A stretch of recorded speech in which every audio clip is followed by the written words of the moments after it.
Welcome back to the deep dive. Today, we're digging into a pretty intense political and constitutional face-off.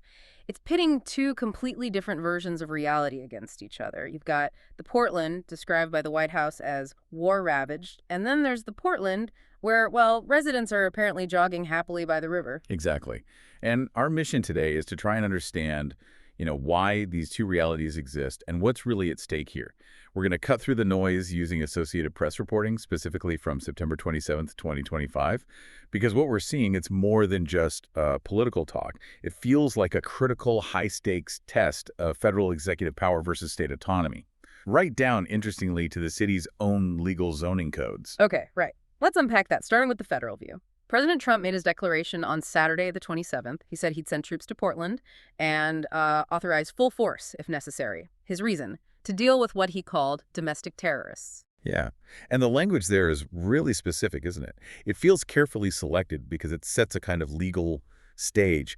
The whole premise, the justification they're giving is about protecting federal property. Right. Specifically, the administration is claiming that U.S. Immigration and Customs Enforcement, ICE, their facilities are under siege from attack by Antifa and other domestic terrorists. Right, under siege. And using terms like Antifa and domestic terrorist, that framing is key, isn't it? Absolutely. It elevates the situation, doesn't it? From potentially a local crime issue, maybe vandalism or protests, to a national security threat. And that's crucial if you're thinking about justifying, well, extraordinary federal action.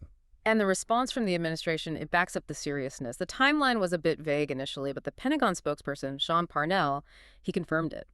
He said the Department of Defense, the DoD, is, quote, ready to mobilize U.S. military personnel in support of DHS operations in Portland at the president's direction. And the DoD involvement, that's the really critical detail here, because it signals a potential move beyond just standard federal law enforcement, like DHS agents we've seen before. So not just Border Patrol or Marshals this time? Potentially. Yeah. When the president authorizes full force, the implication, it suggests he might be looking to bypass the state's wishes. Often that brings up talk of things like the Insurrection Act. By framing this as a national security threat, that's how they might try to unlock those kinds of executive powers. That's the real constitutional pressure point we need to watch. And the political context around this, we can't ignore that either. This feels like part of an escalated push against the radical left, especially after the assassination of Charlie Kirk earlier this month. It does seem connected. The president explicitly linked this deployment to that broader effort. He said, we're going to get out there and we're going to do a pretty big number on those people in Portland. He called them professional agitators and anarchists. Okay, so that's the federal case laid out. Cities war-ravaged, federal property under attack, intervention needed, possibly with military force. That's the narrative from D.C., yes. But then, when you look at the other side, the sources paint a completely different picture coming from Oregon itself. Right. The local resistance was, well, immediate and pretty absolute. Oregon's Democratic governor, Tina Kotek, she just stated directly that Trump is abusing his authority. She didn't mince words. Not at all. She told the administration, Trump and Homeland Security Secretary Kristi Noem, that troops are simply not needed. And she was really clear about her view of the reality on the ground. There is no insurrection. There is no threat to national security. And it wasn't just her. The opposition seems unified. Mayor Keith Wilson's statement was powerful, too. He said, this is an American city. We do not need any intervention. This is not a military target. Rhetorically strong, yes, but legally. I mean, can the governor actually stop a federal deployment? If the president claims a federal facility is under siege, what tools does Oregon really have to enforce that stay out message? Well, that's the classic federalism question, isn't it? At this point, unless the Insurrection Act is formally invoked, and that would be the big step for using active duty troops domestically, the state relies on constitutional limits.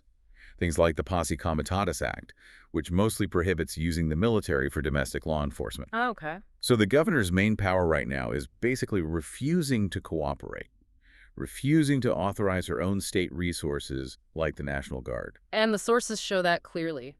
Governor Kotek isn't planning to call up the Oregon National Guard, and Lieutenant Colonel Stephen Bomar from the Guard confirmed they haven't received any official requests.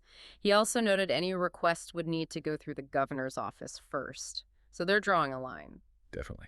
The local authorities are united in pushing back on the whole premise for intervention. They're saying the need just isn't there. And that lack of need, it seems really amplified by what reporters actually saw. That war-ravaged claim just clashes dramatically with the scene described on Saturday morning. Right.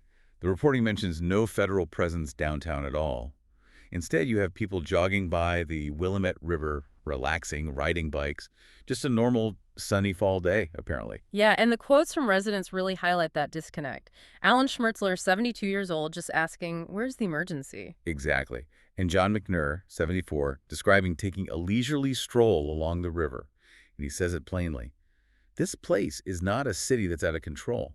Mm. It really underscores the power of perception, or maybe narrative, in politics today. You have these two older residents, calmly going about their day, and their reality is just being completely overwritten by this narrative of chaos from D.C., that gap that's politically explosive. Hmm. And this whole conflict, it's not happening in a vacuum, is it? Especially for Portland, this kind of tension probably feels, well, deeply familiar.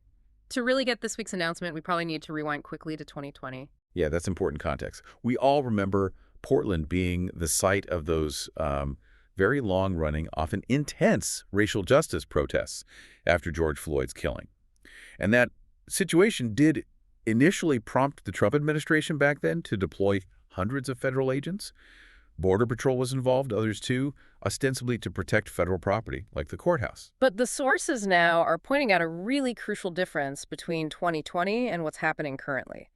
These demonstrations now are described as far more muted. Right. And significantly, they seem focused very specifically on the ICE building, which geographically is outside the downtown core that was really the epicenter back in 2020. So a much narrower focus. It seems so. It's targeted. Now, we know the ICE building itself, Yeah. its entrance windows, they're boarded up, there's graffiti.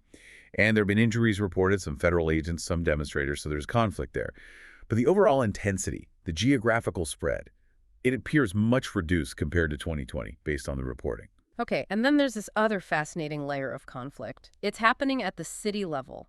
Portland is a sanctuary city, right? Limits cooperation with ICE, and now the city itself is apparently taking legal action against that federal ICE facility. Yeah, this is quite something. It's like a bureaucratic warfare using zoning laws. The city plans to issue a land use violation notice to the ICE building. A zoning violation against a federal building. Apparently, the city alleges the facility's been used to detain people overnight or for more than 12 hours. And they claim that violates the building's original conditional land use approval. So it's not just political statements.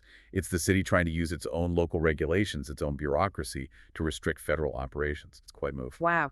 And the city seems armed with data that directly contradicts the administration's chaos narrative. We see reporting that summer pedestrian traffic downtown was the busiest it's been since before the pandemic. That points towards recovery, right? It does. And perhaps even more compelling is the crime data. Overall violent crime from January through June actually decreased by 17% compared to the same period in 2024. That's according to a major cities chiefs association report cited by the AP. By 17% decrease in violent crime. Yeah, a significant drop.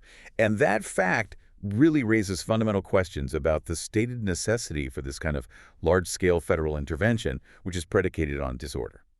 Okay, so let's widen the lens a bit now, because Portland isn't the only city potentially in the crosshairs here.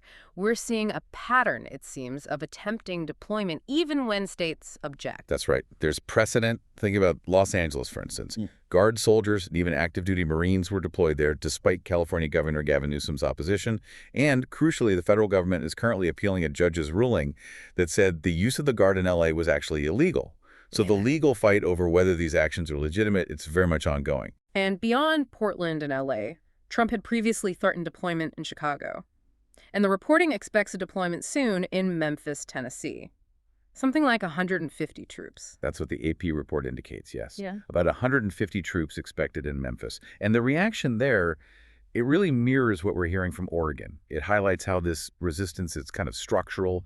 Protesters in Memphis were using signs like resources, not task forces. Resources, not task forces, okay. And the speakers there, much like the officials in Oregon, they argued that federal troops and agents weren't what the city needed. They argued they needed funding instead for education, crime prevention, youth services, hospitals. those kinds of things. So it connects those local resistance movements, doesn't it? The argument is consistent across cities. We need investment, social programs, not what locals see as a federal occupation or, a military task force showing up. Exactly. So if we try to synthesize all this, what we're really looking at seems to be the weaponization of a political narrative, the war-ravaged city seemingly against statistical reality on the ground.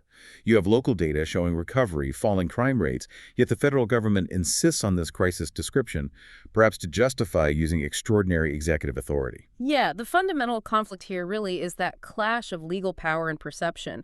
On one side, you've got the federal government flexing that executive muscle, maybe driven by a need to protect assets, but also, clearly, to make a political statement. And on the other side, you have this unified state and local leadership pushing back hard, asserting their autonomy. And they're backed by these on-the-ground observations of relative calm and actual data showing significant decreases in violent crime, plus rebounding commerce.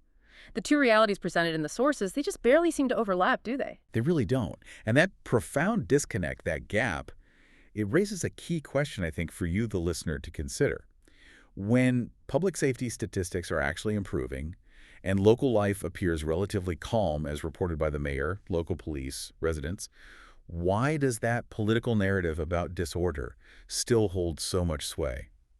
And maybe more importantly, how does that narrative end up affecting these incredibly high-stakes decisions about federal intervention? That really is where the power struggle lies, isn't it?